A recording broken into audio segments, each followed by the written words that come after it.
Salut à tous, aujourd'hui je vais vous présenter, vous donner mon avis et bien sûr faire mon lot de théories par-ci par-là sur nul autre que le premier antagoniste de Boruto. Jetons un coup d'œil sur Momoshiki Otsutsuki.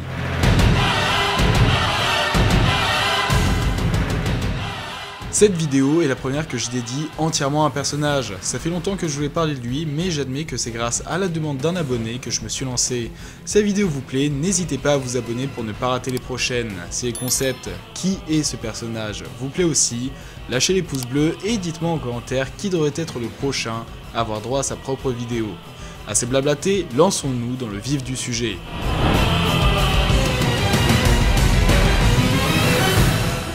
Momoshiki est un membre du clan Otsutsuki, donc sa personnalité se résume à un être qui se croit au-dessus de tout, en soif de toujours plus de pouvoir. En termes de pouvoir, justement, Momoshiki possède, comme tout Otsutsuki, la capacité de voler, de se régénérer, de se téléporter à travers la dimension et des Byakugan qui lui octroient une vision à 360 degrés. Il a en plus de ses pupilles 2 Rinnegan dans chaque paume de main. Le Rinnegan, on ne le présente plus, absorption de chakra, Shibaku Tensei, blablabla, en bref, les 6 chemins. À tous ces pouvoirs, déjà qu'il en a pas mal, on peut rajouter un dernier qui lui est unique, la capacité d'entrevoir l'avenir. Il ne peut certes pas voir son propre avenir comme il explique à Boruto, d'ailleurs faites gaffe parce que ça a été mal traduit, mais il voit très clairement le destin des autres. Aux dernières nouvelles, Momoshiki est mort, sauf qu'à l'aide d'un sceau, il ressuscite petit à petit à travers le corps de Boruto et peut même par moments prendre le contrôle. L'extraterrestre pourrait bien faire son retour d'entre les morts. Revenons sur son histoire. Étant donné que le passé des Otsutsuki est encore assez mystérieux, j'en profiterai pour vous faire part de mes théories. Donc Momo, je vais l'appeler comme ça va être moins long, et comme son nom l'indique, un Otsutsuki. Et un Otsutsuki, qu'est-ce que c'est? Comme nous l'explique Amado, il s'agit d'extraterrestres venus d'autres dimensions. Ils voyagent de planète en planète pour en absorber toute l'énergie, dans l'espoir de devenir de véritables dieux. Pour ça, ils sont organisés en binôme, avec l'un ayant un grade supérieur à l'autre. En l'occurrence, Momoshiki est en binôme avec Kinshiki, qui, malgré sa corpulence, est d'un grade inférieur que Momo. Ainsi, c'est Kinshiki qui devra se sacrifier à Jubi, tel est le rôle de tous les rangs inférieurs. Car pour que Jubi se transforme en arbre divin afin d'absorber le chakra d'une planète, il lui faut d'abord dévorer un Otsutsuki. Mais pas de panique, étant donné que la mort est un concept superflu, nos amis aliens ont développé une capacité leur permettant de ressusciter à travers d'autres personnes, le Kama.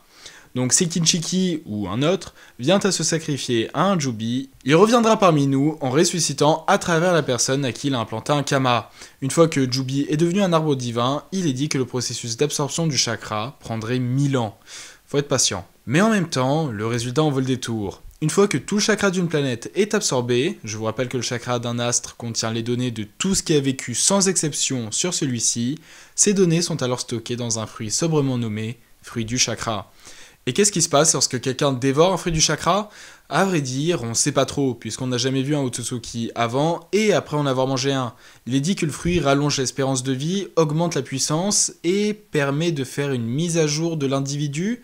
Bonne chance pour interpréter ça. En tout cas, c'est ce qui a sûrement conféré son Rinne Sharingan à Kaguya.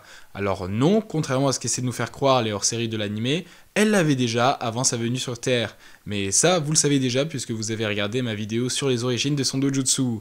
Bien évidemment.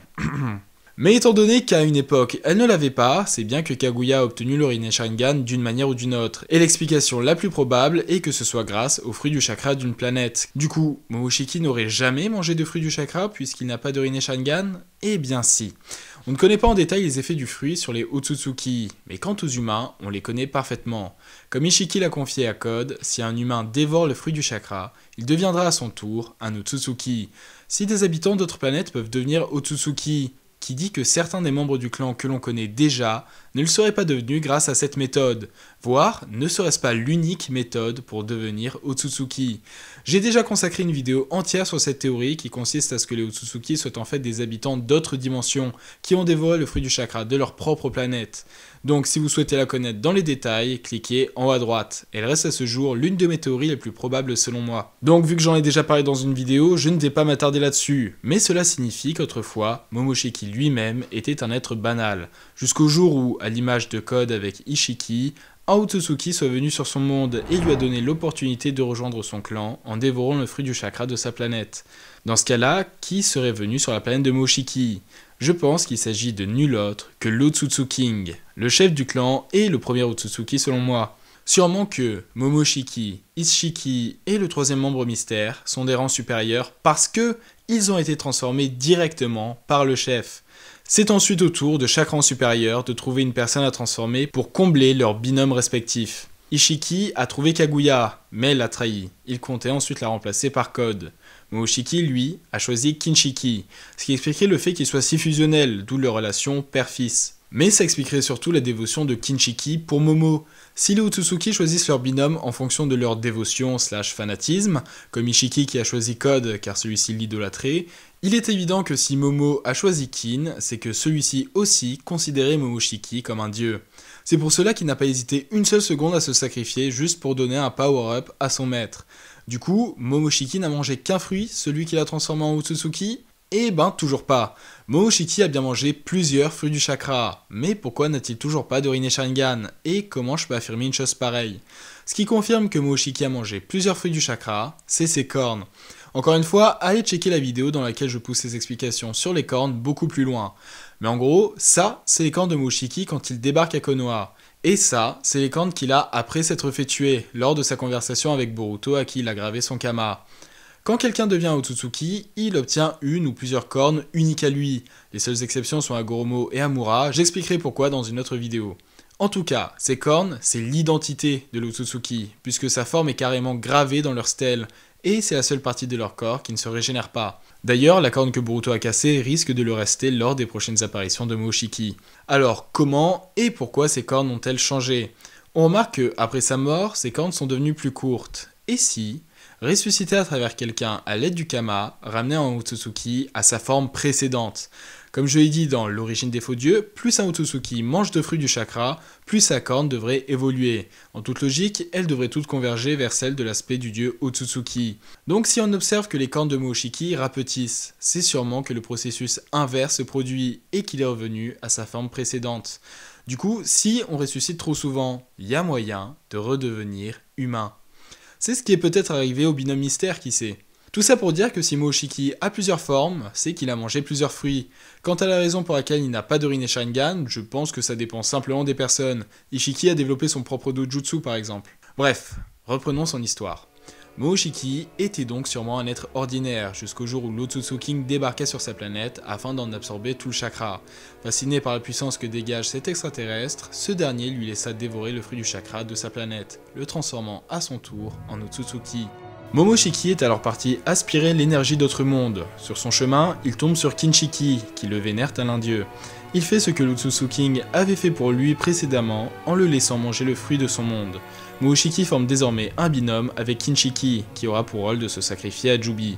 Je ferai une vidéo dédiée au Jubi, mais j'en parle déjà dans la toute première vidéo de la chaîne. N'hésitez pas si vous voulez connaître la potentielle origine du démon Adike. Sûrement que la dimension où Naruto a activé le mode Baryon était la prochaine planète sur sa liste des astres à dévorer. Cependant, ils ont été interrompus. Ishiki et Kaguya ne donnent plus de nouvelles. Le binôme a pour rôle d'aller voir ce qui s'est passé et, en cas de trahison, d'éradiquer les traîtres, ainsi qu'utiliser leur Jubi pour dévorer la Terre dont ils étaient censés se charger. Sauf qu'une fois sur place, ils découvrent que Jubi a été divisé en 9 pitoyables démons, parmi lesquels Gyuki a déjà été absorbé. Cependant, ni sur Terre, ni dans les dimensions de Kaguya, aucune trace du binôme disparu. Dans sa chasse au Biju, Momoshiki tombe inévitablement sur Naruto, réceptacle du démon à 9 queues, et sur Sasuke, porteur du Rinnegan. D'ailleurs, après que Sasuke explique la création des fruits du chakra à Naruto, Momoshiki rétorque « Ah, je vois que tu es au courant pour les terres rouges ». On peut facilement déduire que ces terres rouges sont les mondes vidés de leur chakra par le Shinju. Soit c'est les nuages, soit c'est les terres de ces planètes qui sont rouges, même si l'anime semble avoir opté pour une terre argentée. Mais vous me connaissez, je me base pas sur l'anime. Justement, Momoshiki amène Naruto sur une de ces terres rouges pour lui arracher Kurama, sûrement l'un des mondes que Momo a déjà dévoré. C'était sans compter l'intervention de Boruto, Sasuke et des 5 Kage que Momoshiki est mis en difficulté. Afin de reprendre l'avantage du combat, il dévore Kinshiki sous la forme d'un fruit, lui octroyant une nouvelle forme. Oui, un peu comme ce que provoquent déjà les fruits du chakra, mais si vous voulez en savoir plus sur cette forme, je vous redirige vers ce top 10 où je l'analyse en détail. Oui, je redirige H24 vers mes propres vidéos, mais en même temps j'ai déjà parlé de tout. Cependant, ce power-up n'aura pas suffi, et Momoshiki est mort de la main de Boruto. Sauf qu'il lui a posé à temps un Kama. Maintenant, l'esprit de Momoshiki réside dans le corps de Boruto, qui se transforme petit à petit en celui de Momo. C'est alors que Momoshiki, qui peut lire l'avenir des autres, je le rappelle, prédit à Boruto que « tes yeux bleus te déposséderont de tout ». À ne pas prendre cette phrase à la légère, car il avait déjà dit plus tôt « Je te plains, renard, bien que tu aies toute cette puissance, tu es incapable de la transmettre à la génération suivante. » Et il s'avère que Kurama est bien mort. Sa capacité à lire l'avenir, c'est pas du pipeau. On peut d'ailleurs faire l'hypothèse que Momoshiki s'est volontairement laissé battre car il a vu l'avenir de Boruto qui serait avantageux pour lui. Depuis, le dégel du Kama a franchi les 80%. Cette possession progressive du corps de Boruto a permis à Momoshiki d'en prendre le contrôle. Dès que les réserves du chakra du garçon sont épuisées, le Kama se répand sur toute la partie droite de Boruto. La corne et le Byakugan de Momoshiki se manifestent alors. Cette abomination est surnommée par la communauté Borushiki. Borushiki est intervenu 2 fois jusqu'à présent. Une première fois, suite au combat contre Boro, il l'a littéralement désintégré avec un Rasengan.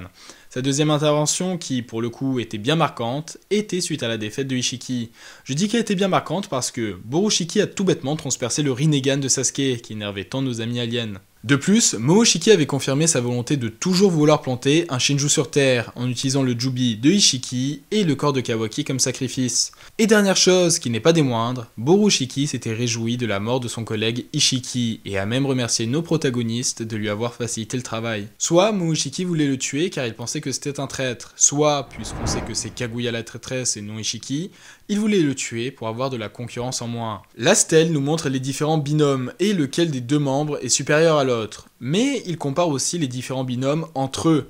On peut noter que Momoshiki, Kaguya et le troisième membre mystère, qui possédait d'ailleurs au moins un Rinnegan, sont tous alignés. On peut faire la conclusion que ces trois-là avaient plus ou moins le même niveau. Certes, Momoshiki se disait plus fort que Kaguya, mais il s'est fait battre plus rapidement qu'elle. Mais argument, mais contre-argument.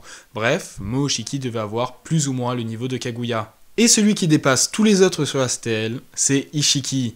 Vu que les Otsutsuki ont tous le même but et sont égocentriques à en crever, il est facile de s'imaginer que Momoshiki était jaloux et qu'il souhaite être le premier et sûrement le seul à devenir le dieu Otsutsuki. C'est pour cela que la mort de Ishiki lui était avantageuse. Désormais, plus personne ne sera capable de se mettre en son chemin. Mis à part, peut-être Code, qui aspire lui aussi à dévorer le fruit du chakra de la terre, en se servant comme sacrifice de Boruto, dans lequel se trouve Momoshiki.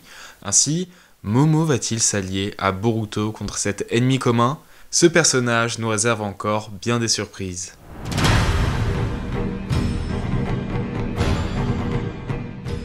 Comme je l'ai dit en tout début de vidéo, j'aime beaucoup ce personnage. Certes, il est arrogant et il s'est trop surestimé, ce qui a causé sa défaite. Mais ce qui rend Momoshiki unique comparé aux autres membres du clan, c'est qu'il apprend de ses erreurs. Kaguya, Momoshiki, Ishiki, ils se sont tous moqués du ninjutsu, et c'est leur manque de méfiance qui aura eu raison d'eux. Sauf que Momoshiki, lui, a eu droit à une seconde chance, et ne compte pas la gâcher. Il a compris l'importance de la technique. Les Otsutsuki ont beau avoir un potentiel énorme, si celui-ci n'est pas correctement exploité, il ne sert à rien. La puissance, c'est bien, mais si on sait correctement s'en servir, on peut devenir imbattable. C'est pas pour rien que Hagoromo reste à ce jour l'être le plus puissant du monde. Il avait le talent, qu'il héritait de sa mère, et la technique, qui est le résultat d'un rude entraînement. Jusqu'à présent, les seuls jutsu qu'utilisait Momoshiki étaient ceux qu'il renvoyait après avoir absorbé une attaque, sauf que désormais, il va beaucoup plus loin. Comme je l'ai dit, il a utilisé un Rasengan avec le corps de Boruto, mais un Rasengan géant, la combinaison du talent et de la technique. Plus tard, il utilisera un Rasengan invisible contre Sasuke, du taijutsu, des armes, un clone. Vous imaginez si Momoshiki ressuscite et qu'il utilise des clones, des armes, des jutsu dont il peut démultiplier la puissance, sachant qu'il souhaite en plus dévorer davantage de fruits du chakra. La raison pour laquelle Momoshiki est devenu un de mes antagonistes préférés est parce qu'il est ambitieux et qu'il se donne le moyen de ses ambitions. Certes, son objectif de devenir un dieu supérieur à tous est égoïste et superficiel, mais contrairement à d'autres tels que Ishiki, il est prêt à en baver, à faire les efforts nécessaires. La morale, la thématique principale de Boruto, c'est qu'un outil n'est ni bon ni mauvais, son usage ne dépend que de son utilisateur. Ainsi, Momoshiki qui manipule le ninjutsu, donc l'outil des gentils, à des fins malveillantes, ça fait de lui le miroir de Boruto par rapport à cette philosophie. Ça fait de lui le méchant principal de l'œuvre. Boruto est le yin, celui qui utilise le pouvoir afin de faire le bien, tandis que Momoshiki est le yang, celui qui s'en sert pour faire le mal. Enfin, le fait que Momoshiki commence assez bas, premier antagoniste de l'œuvre qui se fait battre assez rapidement et qu'il revienne petit à petit toujours plus puissant, je trouve ça très stylé. Si ça continue comme ça, Momoshiki pourrait devenir l'antagoniste le plus puissant de l'univers Naruto-Boruto, plus que l'Otsutsu King, plus que Hagoromo. Méfiez-vous de Momoshiki.